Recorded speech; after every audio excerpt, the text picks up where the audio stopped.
الو. سلام خانم. خوبی؟ خوبه. کجایی؟ حرم دیگه. من الان جلوی ایوون طلام. تو هم اونجایی؟ نه سر انقلاب. خب پس اول من بگم یا تو بگی؟ اول تو. خب گوشی رو بگیر رو به گنبد. گرفتم بگو.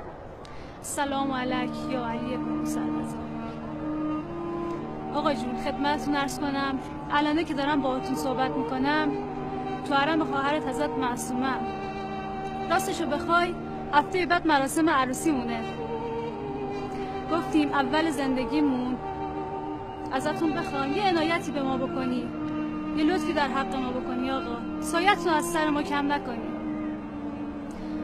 آقا جون خودتون که میدونید ما که به غیر از شما و خواهرتون کس دیگه ایام نداریم. تا زمانی هم که شماها رو داریم احتیاجی به کس دیگه ایام نداریم. از خدا خواستیم دوتی بچه به ما بدید، یک پسر یک دختر. اسم پسرمون رو بذاریم آقا رضا، اسم دخترمون هم بذاریم معصومه خانم.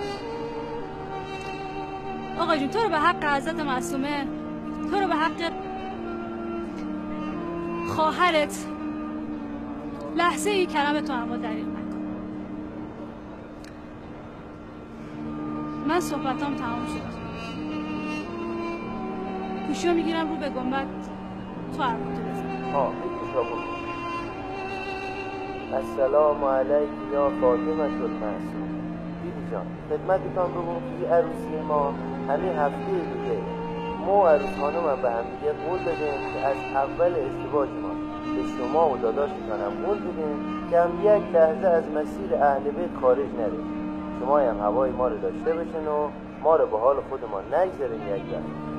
دیدی جان قربونتان برو که شما سفره‌دار کرامت ماشاءالله. چشم ما توی دنیا به دست هیچ کس غیر شما و ضامن آقاییه. سفارش ما رو هم با آقای امام رضای خودمان بکنیم. که دلم مثل همین کفترهای امام رضا پرد سمت.